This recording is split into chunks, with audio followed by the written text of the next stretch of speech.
आज तक लोगों को नहीं मालूम कि पूजन करने बैठते हैं तो सबसे पहले क्या करते हैं। पर सबसे पहला काम मंदिर में बिना पंडित के सबसे पहला काम कौन सा होता है? तो सबसे पहला काम होता है भगवान को धन्यवाद देना कि आज भी आपने मुझे इस मंदिर में आपका दीदार कराने के लिए, दर्शन कराने के लिए बोला। अगर पंडित साथ में होगा तो पहले वो मंत्र बोलेगा, स्वस्ति वाचन करेगा। स्वस्ति वाचन करने में उसको अर्थात भगवान के लिए भी प्रसन्नता और आपके लिए भी प्रसन्नता। पर आपके पास कोई ब्राह्मण नहीं, आपको कोई स्तुति नहीं आती, आपको कोई मंत्र नहीं आता, आपको कोई साधना नहीं आती, आपको कोई तप नहीं आता, पर आप इतना तो कर सकते हो कि भगवान के मंदिर में जाकर उनको धन्यवाद दे सकते हो कि तेरी कृपा है जो मुझे चलकर यहां तक बुला लिया, 2 कदम चलाया, यहां तक बुलाया, ये तेरी कृपा है। और बड़ी कृपा करी जो डलिया भर के पूजन का सामान भी लाई, बड़ी कृपा करी जो दूध भरकर भी लाई, बड़ी कृपा करी जो कलश भरकर भी लाई। कितने लोगों का फायदा है कलश भरकर मंदिर ले जाने में? देखिए जरा कितने लोगों का फायदा। हिंदू धर्म में, विष्णु पुराण में, पद्म पुराण में लिखा है, सौभाग्यवती नारी जब भरा हुआ पानी का लोटा लेकर कलश लेकर जाती है और उसको देखकर कोई व्यक्ति निकल कर चले जाता है तो जिस काम के लिए जाता है वो काम सफल हो जाता है। मंदिर का ही लोटा, मंदिर का ही पानी, सिर पे पल्लू लेके हर हर महादेव बस शिव जी के चढ़ा रही और इतने प्रेम से रिझा रही। अब फ्री का पानी था तो एक लोटे में मन भी नहीं माने। अरे करा तो भगवान के सम्मुख में पहुंचकर अगर आप जल का पात्र भी लेकर जा रहे हो, भरा हुआ लेकर जा रहे हो, तो कितनी प्रसन्नता की बात है। हिंदू धर्म की रीति है, जिस पात्र को हम जल चढ़ाने लेकर जाते हैं उस पात्र में भगवान के चरणों का जल लाते हैं, खाली पात्र नहीं लाते। क्या लाते हैं? भगवान के चरणों का जल। उस चरणोदक को लेकर आए, घर में रखा, सबने अपने नैनों में लगाया, हृदय में लगाया, चित्तवृत्ति में लगाया। खाली पात्र हम लेकर वापस नहीं आ रहे हैं।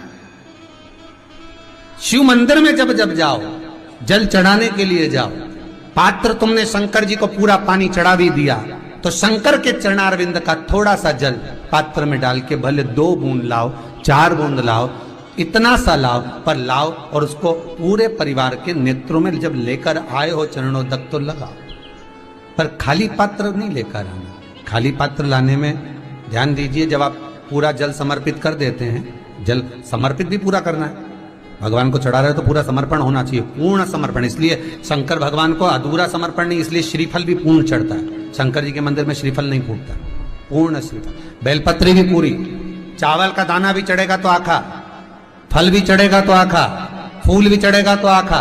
भगवान को कोई चीज खंडित नहीं चढ़ती, शिव जी को जल भी चढ़ेगा तो पूर्ण।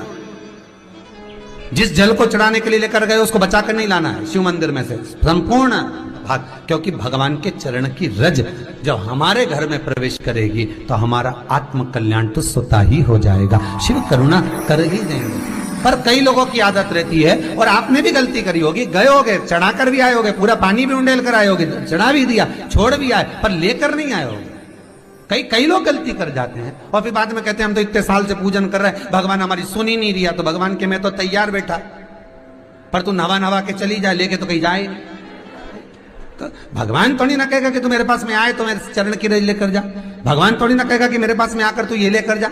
भगवान तो कहेगा मेरे पास में आया है, मांगना कुछ मत, बस मुझे जो स्नान कराया है मेरा चरणोदक लेकर जा, छीट दे पूरे घर में, संपदा भरना मेरा काम है। जहां मेरी चरण की रज पहुंच गई वहां संपदा स्वतः पहुंचती है, मैं वहां पहुंच जाता हूं। तो चरणों तक ले जा। पर लोग ले जाते हैं, पूजन करते, कलश भी उंडेलते, जल भी चढ़ाते, पर आते समय खाली लेकर आ जाते। भगवान को इतना बुरा लगता, मेरे दरवाजे से खाली जाए, मुझे कितना बुरा लगेगा। जो आए वो भर कर जाए, भले 2 बूंद लेकर आओ, पर उसमें चरणों तक थोड़ा सा लेकर अवश्य आए। उसी तरह जल चढ़ाने के बाद हम जब लेकर आते हैं पात्र के अंदर, ये उसमें उसकी बरकत है। गर्ग संहिता में दूसरी चीज कही, उसको भी समझ लीजिए। गर्ग संहिता में कहा गया, जब आप घर से जल लेकर जाते हो भरकर, तो ये सृष्टि की जितनी नदियां हैं, पृथ्वी पर जितनी नदियां विद्यमान हैं, जितने तालाब, जितने सरोवर, जितने कुंड, जितने विराजमान हैं, उन सारे तीर्थों का जल जब आप घर से लेकर निकलते हो तो वो तीर्थ का संपूर्ण जल आपके कलश में आ जाता है। और जब आप उस जल को शिव पर समर्पित कर देती हो और 2 बूंद चरणादक लेकर जब जाती हो तो शिव महापुराण गर्ग संहिता पद्म पुराण कहती है वो जल साधारण नहीं रहता, वो गंगा जल बनकर तुम्हारे घर को पवित्र करने के लिए पहुंच जाता है। वो पवित्र गंगा जल बन जाता, उसको लेकर प्रवेश कर जाता। हम बार बार कहेंगे भगवान के मंदिर जब भी जाओ ना, चेहरे पर प्रसन्नता होना चाहिए। किसी से मिलने जाओ ना, चेहरे पर अगर प्रसन्नता नहीं और ऐसे ही पहुंच गए ना तो वो श्रेष्ठता नहीं मानी गई। तुम तुम्हारी बहन के घर जाओ, सती मैया जलकर भस्म क्यों हुई? माता सती के भस्म होने का कारण क्या था?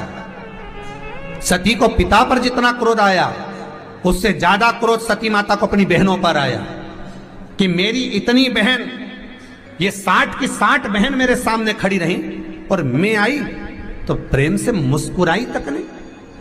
आप किसी के यहाँ जाओ और कोई के यहाँ पहुंचे और जाते से ही आप उस पहुंचे और कहा जी जी राधे राधे, जय श्री कृष्णा, हर हर महादेव, श्री शिवाय नमस्तुभ्यम, ओम नमः शिवाय आपने बोला और उसके चेहरे पर प्रसन्नता नहीं आया तो ऐसे घर में जाने से कोई फायदा है क्या?